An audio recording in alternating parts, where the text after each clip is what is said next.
Pomona for the Chief Auto Parts Winternationals, the kickoff event of the NHRA championship season for 1989. Getting ready now for a second-round matchup between Dennis Forcell in the near lane doing the burnout against veteran driver and former champion Gary Beck on the far side.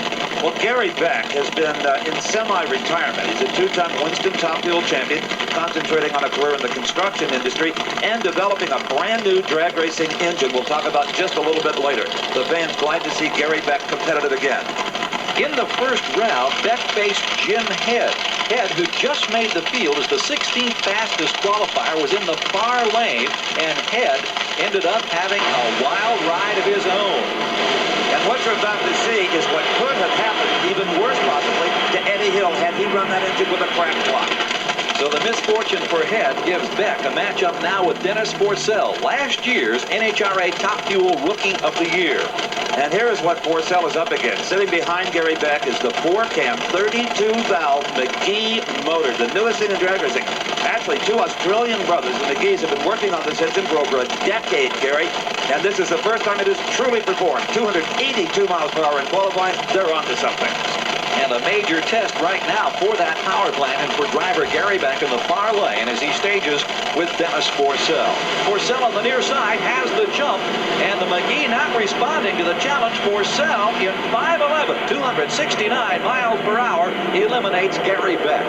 And it didn't appear really the McGee motor was involved there. They just missed the clutch settings.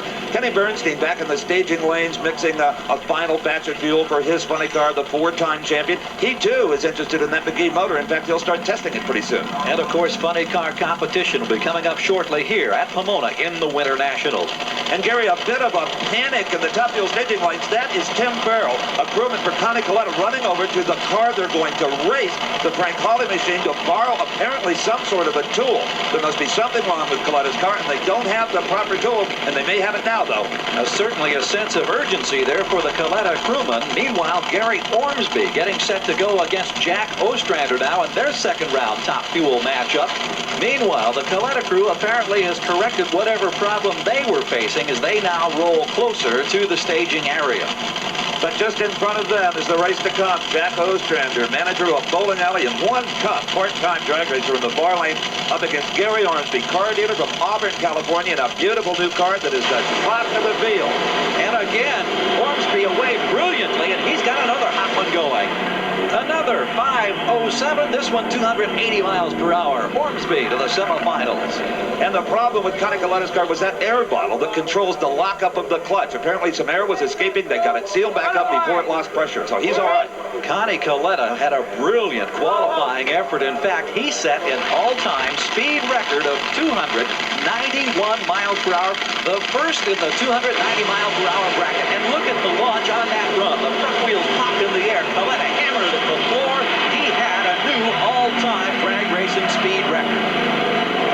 The car's really flying down there. It's a beautiful ride, I'll guarantee you. You know, a lot of people give you credit for the first to go 200 miles an hour. It's fun to do these things. Oh, it sure is, Steve. This makes it all, and it adds it all up on top. You know, the experts all thought it would be Gwen or Amato that would do this. Not so. Connie Coletta, why?